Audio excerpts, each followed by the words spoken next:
Udumo kuNkulunkulu kweliphezulu nokuthula emhlabeni kubantu abathokozelwa nguye.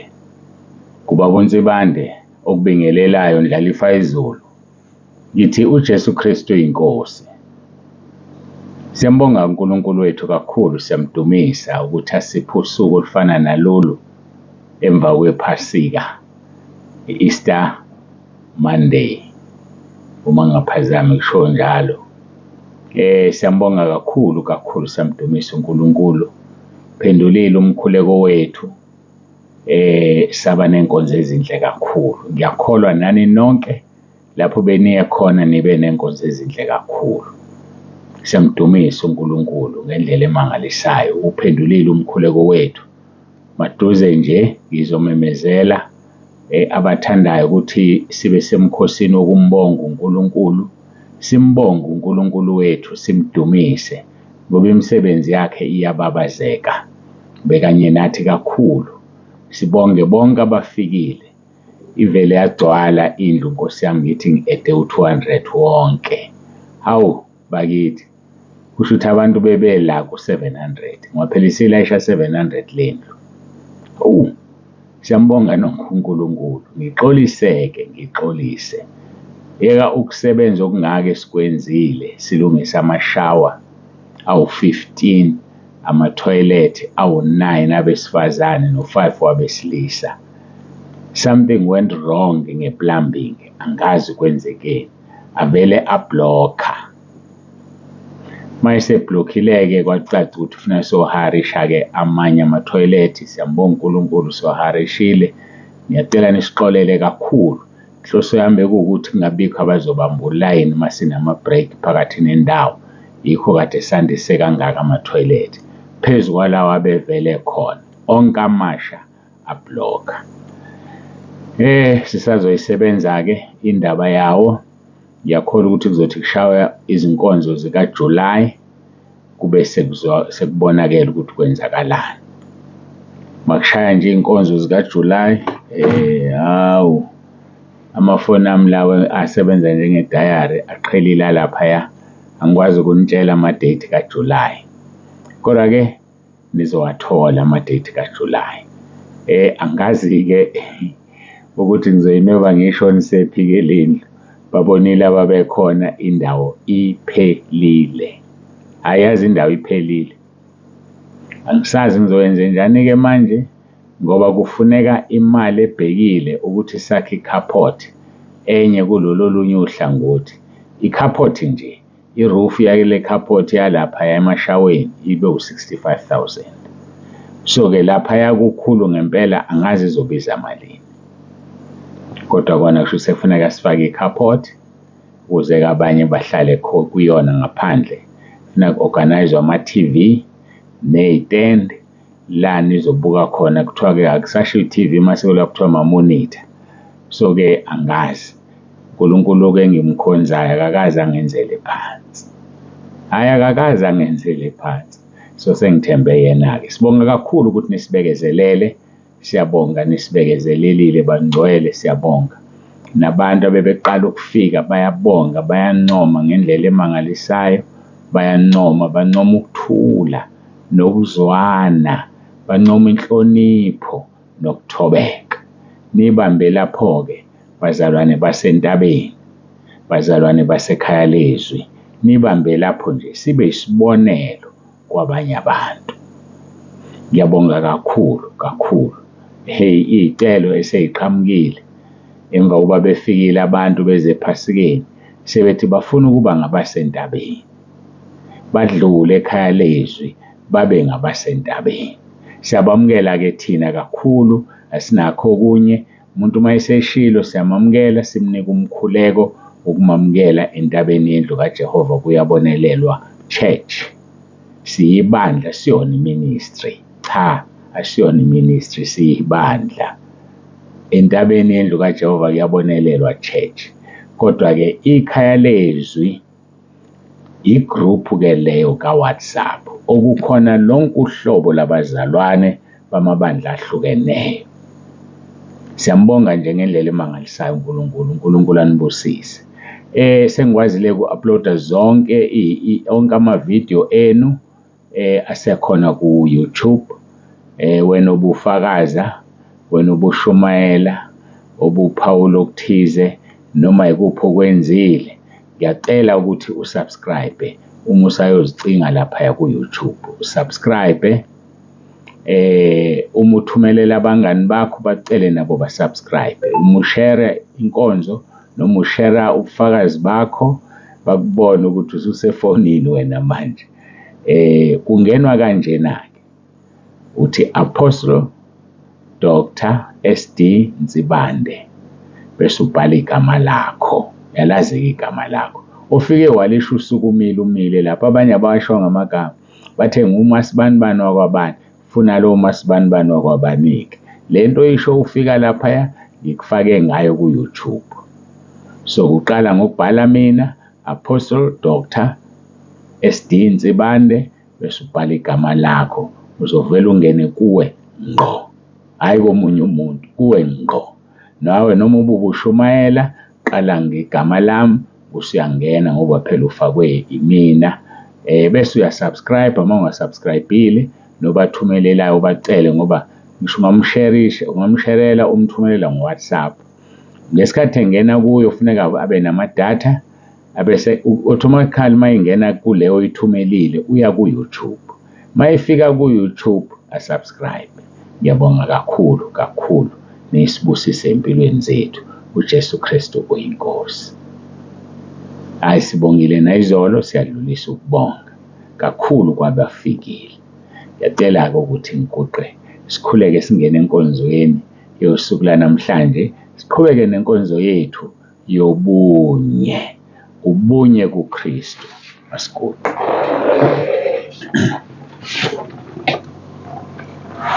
Baba wethu ongcwele, uNkulunkulu onomusa, siyabonga kakhulu ngakho konke osenzele khona ngale mpelasonto yePhasika. Siyabonga kakhulu Nkosi nokuthi usuku lwanamhlanje siyalibona. Siyacela ube kanye nathi ngomoya wakho oyingcwele, ukhulume izwi. Siyabonga, siswele umlomo wokubonga, kodwa siyayazi indlela yokubonga, ukuza kuwe Nkosi ngobukhosi sibonge konke osenzele khona.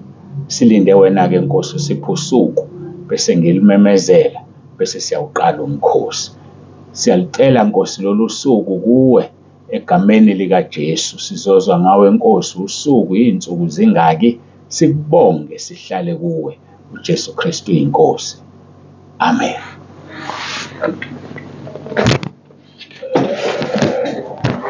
Siyambonga-ke kakhulu, siyamdumisa uNkulunkulu. Asifundeke izwi lethu esilitholayo ngokaJohane chapter 17 uverse 20 kuya yasiqala ku-20, angizusiya kuya kubani. Sizobona ukuthi sigcinaphi bese siqhuba indaba yethu esagcina siyikhuluma ngoLwesithathu. Angiceleli laba bodwa, kepha nalabo abakholwa yimi ngezwi labo, ukuba bonke babe munye njengalokhu wena Baba ukimi nami ngikuwe, ukuba nabo babe kuthina, ukuze izwe likholwe ukuthi wena ungithumile. Izwe likholwe ukuthi wena ungithumile. Kufanele babe munye njengoba thina simunye futhi babe kithina. Siyambonga kakhulu kuNkulunkulu ngalokho, siyamdumisa bangcwele. Ngiyacela-ke ukuthi siqhubekele kuleliya vesi elisithathela esasifunda. Ivesi elasithathayo abase-Efesu chapter 4 siqala kuverse 3, othi nikhuthalele ukugcina ubunye bukamoya ngesibopho sokuthula. Ubunye bukamoya ngesibopho sokuthula, sichazile lokho. Verse 4, munye umzimba, munye umoya, njengalokhu nabizelwe ethembeni linye lokubizwa kwenu. Sasisakhuluma-ke ngokuthi munye umzimba. Sasesiholeleka-ke kwabaseRoma chapter 12 ngokuqala laphaya kuverse 4, ngokuba njengalokhu sinezitho eziningi emzimbeni munye, kepha izitho zonke azinamsebenzi munye. Izitho zonke azinawo umsebenzi ofanayo. Noma zingaba ziningi emzimbeni wethu, kodwa zenza umsebenzi ofanayo. Ake ubuke lezi ehamba ngambili, inyawo zimbili, ngeke uhambe ngonyawo olulodwa. Kuzokubiza ukuthi ufune induku ukuze ukwazi ukuthi ubhalanse. Ayikho into engithanda njengendlela inyawo ezihlonipha ngayo. Uma besingafunda kulokho okwenziwa izinyawo, besingaba abazalwane abayongena begijima ekhaya ezulwini. Uma umuntu ehamba, olulodwa unyawo luba phambili, olunye lusale. Alikhali lolo lusele ukuthi wena waphambili mina ngasala. Luthi my turn will come. Nami ngizoba phambili aphinde asale lo. Naloma esesemuva akasho ukuthi uthatha indawo yami mina engihlala ngiphambili. Ngoba liyazi nalo ukuthi siyeza isikhathi sami ngizophinde ngibe phambili. Ngesikhathi zenze njalo inyawo zithobelana, uyahamba umnikazi wazo uyafika lapha eyakhona. Awucabange mazingaxabana zibange lezi nyawo. Utholunye ngizoyeka ukukulekelela mina ngizovele ngibanjwe inkwantsho umgoqane.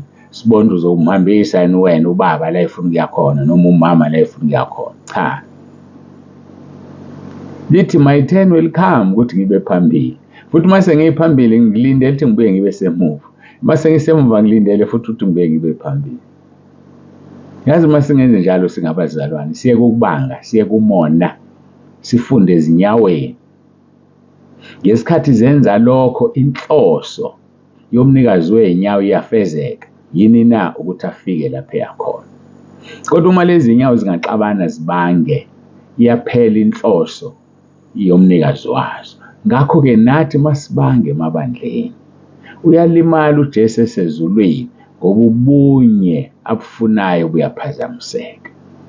Uma sikhompyutha sizibona siyibandla elingcono kunelinye, ngizibone ngumfundisi ongcono kunomunye, icebo lobunye likaNkulunkulu liyaphazamiseka.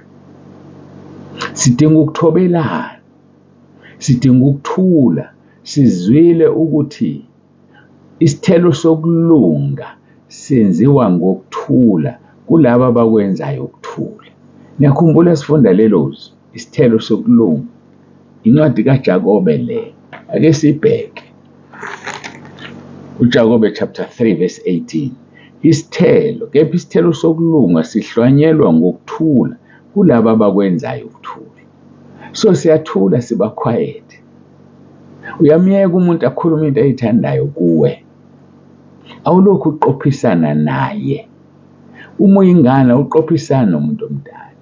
Uma umdala awuzehlisi uqophisane nengane. Manje badala nobabili anizehlisi niqophisane. Noma nizingane nodwa anize ukuzehlisa noqophisana nomunye umuntu. Myeke, phuma kuye. Phuma nje kuye. Thina silwi nenyama negazi. Sibambene nembuso namandla omkhathe. Asilwi thina nenyama negazi. Cha. Bazalwane, fundani ukuthobelana. Uzikhohle ukuthi ubani. Akaze izikhohle ukuthi ubani. Hayi izikhohle, intombi yakwenu, insizwa yakwenu, ubaba wakwabo. Umama wakwabo. Hayi asiyeke ndondo bazalwane, asithobelane. Nje sifunde kule nto eyenziwa izinyawo zakho. Hayi zomunye umuntu, ezakho nje ziyathobelana. Ngoba zinjani? Noma zingaba ziningi emzimbeni munye, kodwa ziyathobelana. Verse 4, ngokuba njengalokhu sinezitho eziningi emzimbeni munye, kepha izitho zonke azinamsebenzi munye noma azinamsebenzi ofanayo. Verse 5, kanjalo thina esibaningi simzimba munye kuKristu, kepha ngabanye siyizitho omunye komunye. Simzimba munye kuKristu, kodwa ngabanye siyizitho omunye komunye. Sengishilo ngathi unyawo olulodwa ngekwazi ukuhamba ngalo. So kufanele uthathe lokufakela induku. Ungihambe ngenduku ke manje kulimaze emakhwapheni, mawuphethe lolo hlobo olufakwe ekhwapheni. Yayibona nje leyo nto. Hayi bazalwane, asifundeni emzimbeni wethu, simzimba munye kuKristu. Singaba amabandla ahlukene, kodwa masihamba ngobungcwele simkhonza uKristu, simzimba munye, ngoba sizohlwithwa sonke ngokumkhonza kwethu uNkulunkulu ngobungcwele. Hayi asizubanga ufuna nike wasekuthini. Hayi bo akulona leli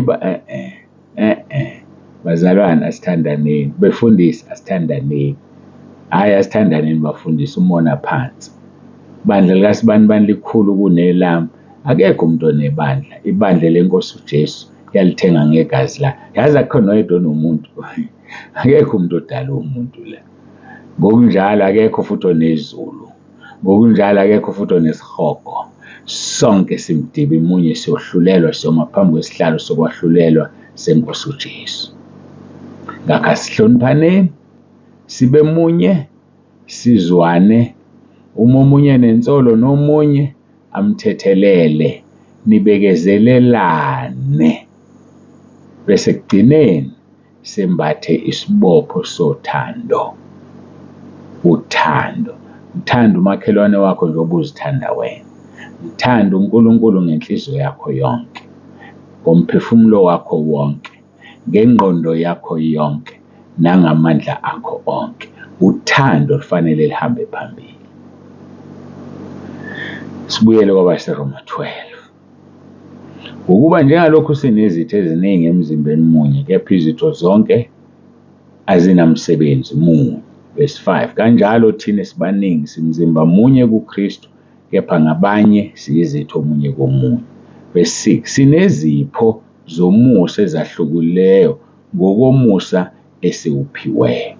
Uma singesokuprofetha, asiprofethe ngesilinganiso sokukholwa. Sinezipho zomusa ezahlukeneyo ngokomusa esiwuphiwe. Bafowethu siphiwe umusa.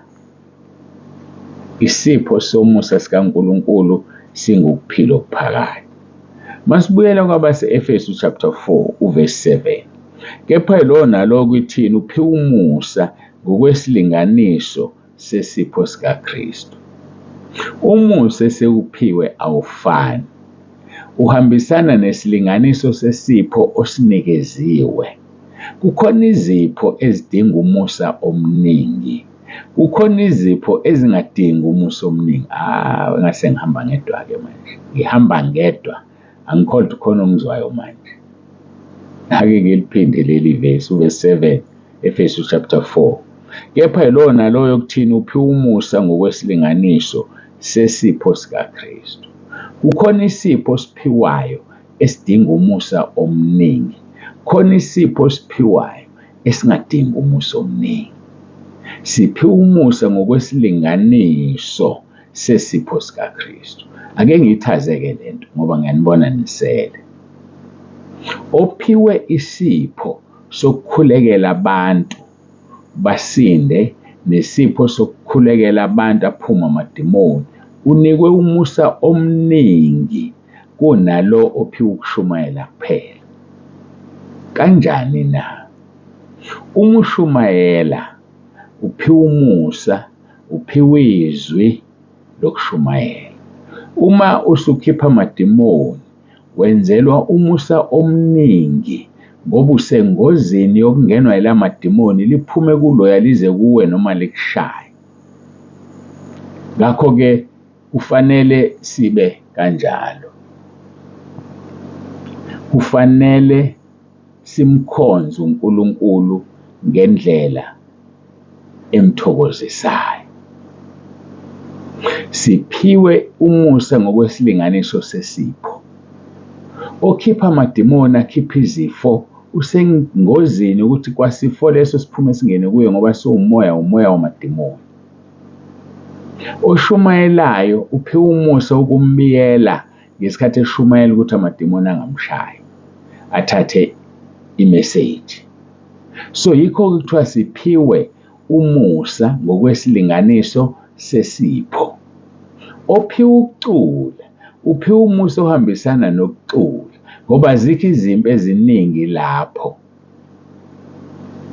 Ophiwe ukuba yi-intercessor, hayi lo uyawudinga umusa kakhulu ngoba ukhulekela lonke uhlobo. Khulekela ibandla elinabantu abayizinhlobo ezihlukeneyo. Khulekela umfundisi wakhe onezimpi eziningi. So yena udinga kakhulu ngoba uyishield, uyisivikelo ngomthandazo, izimpi zonke laba bantu nezebandla zishaya yena ngoba uyazivimba. Seniyayizwa-ke manje, umuntu nomuntu uphiwe isipho somusa ngokwesilinganiso, uphiwe umusa ngokwesilinganiso sesipho sikaKristu. Hayi, sengichazile le, izwakele. Hayi, sizoqhubeka. Siqhubeke lapha abaseRoma chapter 12. Sesimbukile u4, sambuka u5 bese siqala u6. Sesithi-ke sinezipho zomusa ezahlukaneyo ngokomusa esiwuphiweyo. Ayi, limnandi izwi likaNkulunkulu, engathi umuntu angahlala elikhuluma nje. Asiguqe sikhuleke bangcwele, sisihambele isikhathi.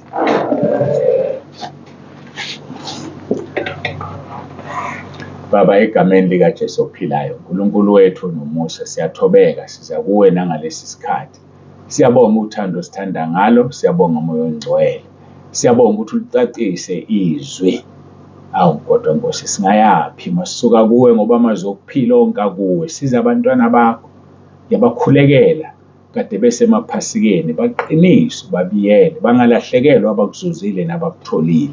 Imbewu eyizwi ingaweli endleleni bisidliwa izinyoni zezulu, kodwa iwele emhlabathini ovundile, imile, ithele izithelo eziningi, ngoba izithelo ozifunayo kumuntu. Siyabonga uJesu Kristu inkosi. Amen.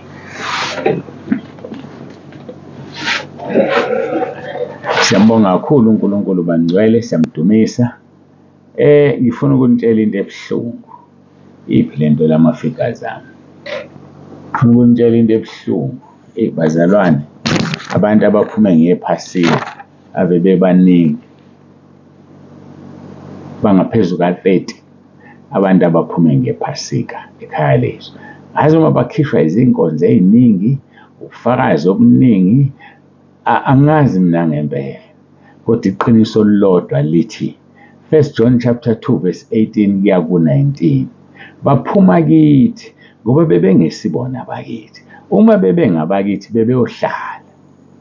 1 John chapter 4 verse 5 and 6, akusibona basekhaya, abezwa ukuthi kuthiwani, ngoba uma bebengabasekhaya bebezozwa, bezwe ukuthi zinoju, bezwe ukuthi kumnandi ekhaya lethu, kodwa bayaphuma ngoba bezwa ukuthi kuthiwani, bese becasha ngamadatha. Babunzibani, uyavalelisa. Ube nosuku oluhle, uJesu Kristu inkosi.